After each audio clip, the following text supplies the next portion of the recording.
LGBT world, for what was going on there in the United States. And did you get to Club 54 when you were in New York? My clubs were a different era of clubs. That was something that was not. Do you mean Studio 54? It was Studio 54 was it had started before I came onto the scene, and by the time I was there, it was kind of coming to an end.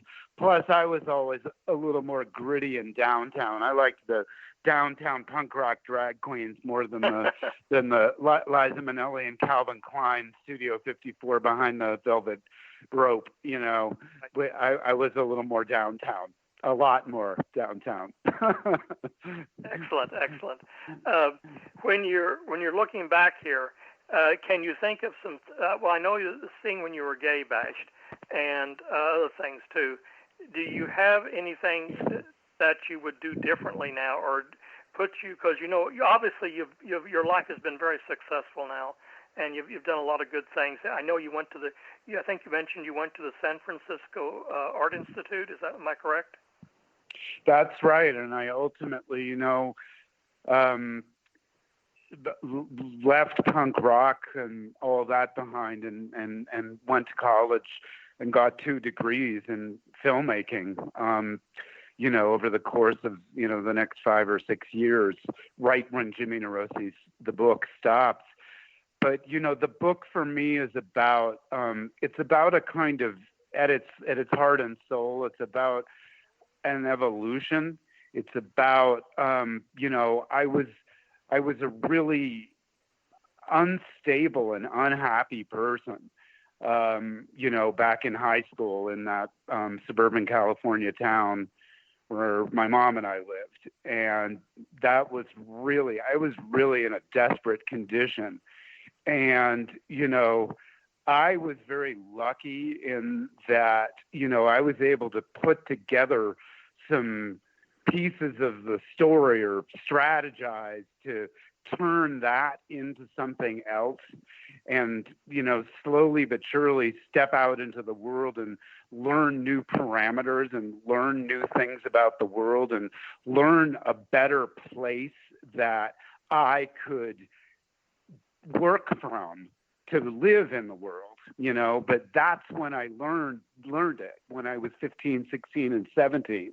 And that's what the book is about. And I think, I got to tell you, everyone I know, everyone I'm friends with has their own version of that story where they've overcome something inside of themselves and become a little bit healthier, or a little more comfortable, or maybe a lot more comfortable, maybe really happy, or somewhere in between. And I think that's one of the wonderful things about, being a human being, that we have the opportunity to do that.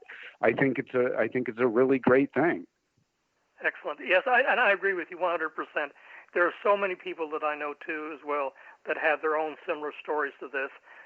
Maybe not as dramatic of a rise, but anyway, they've overcome some really unpleasant living conditions and unpleasant surroundings and things that they had in the earlier part of their lives. And because, like all the LGBTQ plus community, so many people have to do better and have to be better at everything if they're going to succeed. And it's something that, as you see over and over and over again, where there are success stories, and people do have really great success stories and can build their lives in many different fashions. And your book is certainly a part of this. Do you have some memories that you could share that maybe aren't in the book quite so much, and that are that you only touched on lightly in the book, possibly? There's one thing that I really, really am sad that's not in that book. But when you're writing a memoir, it's hard to imagine. It's the weirdest process in the world. You just see it's just the strangest thing a human being could probably ever do. It's just really, really gigantically weird. But, you're telling a story for a reader, and so you can't include everything. And in fact, in the first draft of the book that I did, there were two major drafts and then two smaller revision versions. But the first draft, I just put everything in, like everything. And then the second draft, I figured out, well, what does a reader need to know here? Because they're not going to want to know all of this other stuff. But there was one thing. It's actually a sweet thing.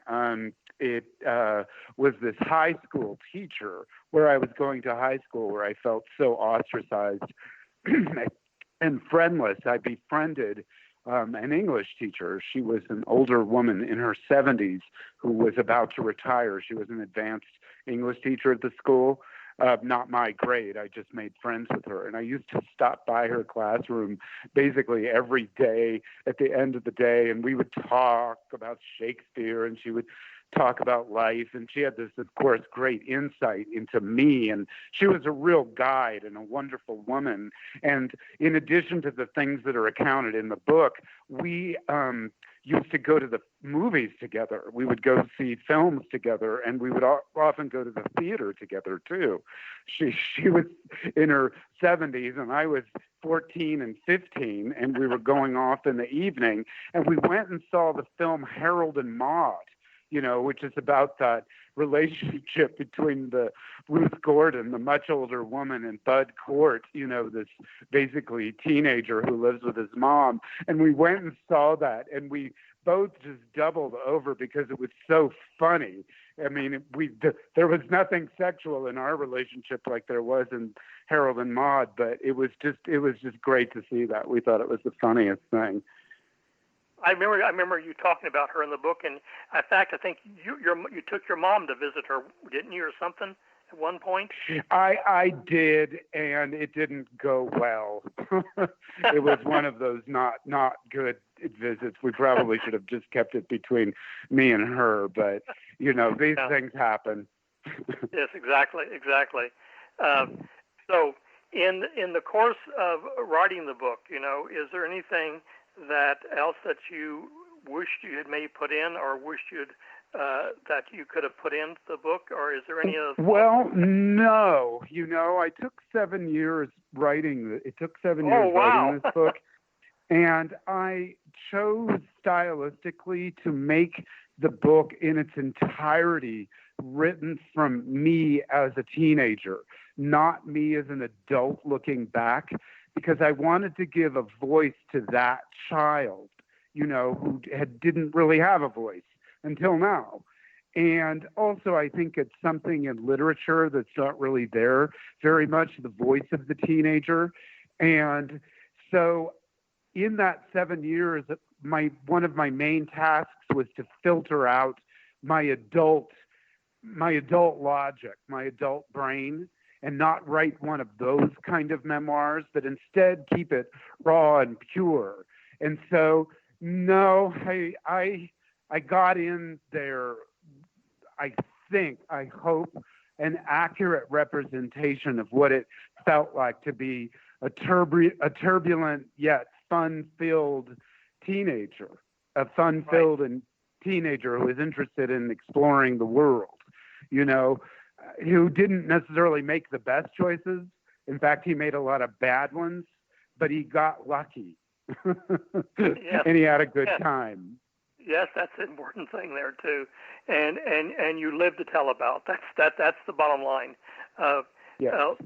We look around, like I'm sure both of us, we look around. And there's so many people who are gone that were in our age range, and they're no longer here, and unbelievable. It's a lot of history there. Okay, listen, we're going to be wrapping up here in the next minute or two here. So I want to get any final thoughts. And are you going to be at the Miami Book Fair in November? Yes. Excellent. I look forward to seeing you there. I'll be there too with some other people, and hope to say hello to you. And you'll be there. You'll be signing books, I'm guessing, and participating in some talks and things, probably. I'm doing a talk with Dustin Lance Black, who's the fellow who wrote the screenplay to Milk, the film about Harvey Milk that Gus Van Sant directed. Yeah. Excellent. So we both of our books, well, my book and the thing he did later in his life touch on Harvey Milk. So there's a point of connection there. Excellent. Okay. So any final thoughts here in about 30 seconds before we sign off? Well, I was going to ask you, how old are you? Oh, I'm 29.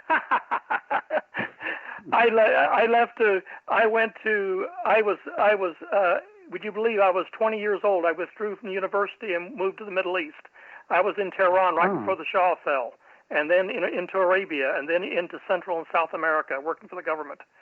Yes, and then came back to a different country. Yes. Yeah. So you will see me there, okay? And you probably will think, yes, he is 29. Okay. I respect that.